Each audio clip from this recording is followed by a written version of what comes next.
আলাইহিস সালাতু ওয়াস সালাম আমার আল্লাহকে ডাক দিলেন, দিয়ে বললেন আল্লাহ, এই জামানার মধ্যে আমি ঈসা নামক কোনো আমলি ব্যক্তি আছে কিনা, বুজুর্গ ব্যক্তি আছে কিনা। আমার আল্লাহ বলে চাই একটু সামনের দিকে আগে যাও। আমার ভাইয়েরা হযরত ঈসা আলাইহিস সালাতু ওয়াস সালাম একটু সামনের দিকে আগে গেলেন। আগে যাওয়ার পরে বিশাল একটা পাথর পেলেন, সাদা ভক্ত ব্যক্তি পাথর পেলেন। আমার ভাইয়েরা গভীর কান্না লাগা বন্ধুরে হযরত ঈসা আলাইহিস সালাতু ওয়াস সালাম একটু সামনে আগে গেলেন। আগে যাওয়ার পরে দেখি বিশাল একটা পাথর। এবারে হযরত ঈসা আলাইহিস সালাতু ওয়াস সালাম আমার আল্লাহকে ডাক দিয়ে বললেন, আমার মালিক বিশাল আমি পাথর দিলাম। আল্লাহ বলে ইচ্ছারে তোমার হাতের লাঠিটা দিয়ে ওই পাথরে আঘাত করো। এবার পাথরে আঘাত করা হলো। ও মায়ের আঘাত করার সঙ্গে সঙ্গে পাথরটা দুই টুকরা পরিণত হলো। সুবহানাল্লাহ। আমার ভাইয়েরা এবারে পাথরটি দুই পাল্টা হওয়ার পরে আল্লাহর নবী ঈসা আলাইহিস সালাতু ওয়াস সালাম পাথরের মধ্যে নজর করে দেখতে পেলেন একজন দিনওয়ালা বুজুর্গ ব্যক্তি তাসবিহ হাতে নিয়ে আল্লাহর ইবাদতের মধ্যে মশগুল আছে। সুবহানাল্লাহ। এবারে হযরত ঈসা আলাইহিস সালাতু ওয়াস সালাম এবারে ওই বুজুর্গ ব্যক্তি ডাক দিয়ে বললেন, ও আল্লাহর বুজুর্গ ব্যক্তি, এই পাথরের মধ্যে আপনি করেন কি? আল্লাহ ওই বুজুর্গ ব্যক্তির জবান করে দিয়ে ওই বুজুর্গ ব্যক্তি হযরত ঈসা আলাইহিস সালাতু ওয়াস সালামকে ডাক দিলেন, দিয়ে বললেন, ও আল্লাহর নবী ঈসা, আমি এই পাথরের মধ্যে আল্লাহর ইবাদত করি। সুবহানাল্লাহ।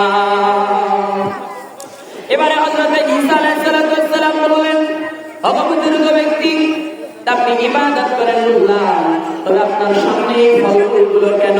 এবারে ওই বুজুর্গ ব্যক্তি ডাক দিলেন, ও আল্লাহর নবী ঈসা, এই ফলগুলো আল্লাহর জান্নাতের খাবার। সুবহানাল্লাহ।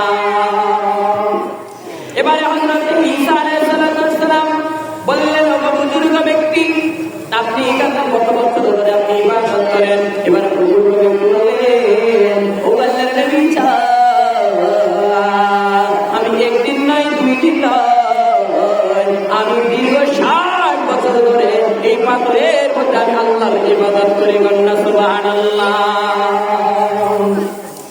আমার ভাইয়েরা এবারে হযরত ঈসা আলাইহিস সালাতু ওয়াস সালামকে এবারে ওই বুজুর্গ ব্যক্তি বলার সঙ্গে সঙ্গে এবারে হযরত ঈসা আলাইহিস সালাতু ওয়াস সালাম চিন্তার মধ্যে পড়ে গেলেন আর বললেন, আল্লাহ গো, আমি ভেবেছি আমি ঈসা নয় বুজুর্গ ব্যক্তি, আমি হযরত ঈসা নয় আমরওয়ালা ব্যক্তি। আল্লাহ গো, না না না, এখন দেখতে পারতেছি আমি ঈসার চাইতে আমলি ব্যক্তি আরো এই পৃথিবীর জমিনে বেঁচে আছে।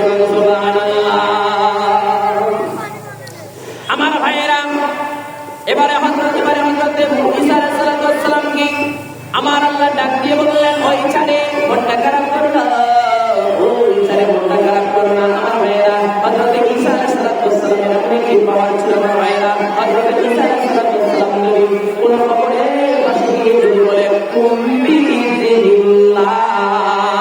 সঙ্গে সঙ্গে খবরের ব্যক্তি দাঁড়ায়া সালাম দিত তারে। সুবহানাল্লাহ।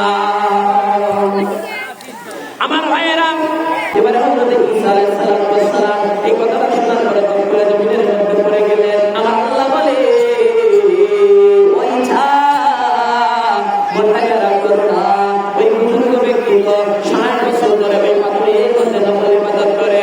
ওই ঈসা রে, আমি আল্লাহ জানিয়ে দিলাম, আমার হাবিবের উম্মতগুলো যদি ওই দুনিয়ার মধ্যে যদি ওই পৃথিবীর জমিনে যদি সবে বরাতের রাত্রি যদি জাগরণ হতে পারে, সবে বরাতের রাত্রিটা যদি ইবাদতের মাধ্যমে কাটিয়ে দিতে পারে, কুরআন তিলাওয়াতের মাধ্যমে কাটিয়ে দিতে পারে, নফল ইবাদতের মাধ্যমে কাটিয়ে দিতে পারে, নফল নামাজের মাধ্যমে কাটিয়ে দিতে পারে, ওই ছাড়ে আমি বলে দিলাম আমার ওই হাবিবের উম্মত আর উম্মতি লাগে এই 60 বছর ধরে পাথরের মধ্যে ইবাদত করা ব্যক্তির চাইতে ওই এক রাতের আমল তাদের জন্য বেশি হয়ে যাবে।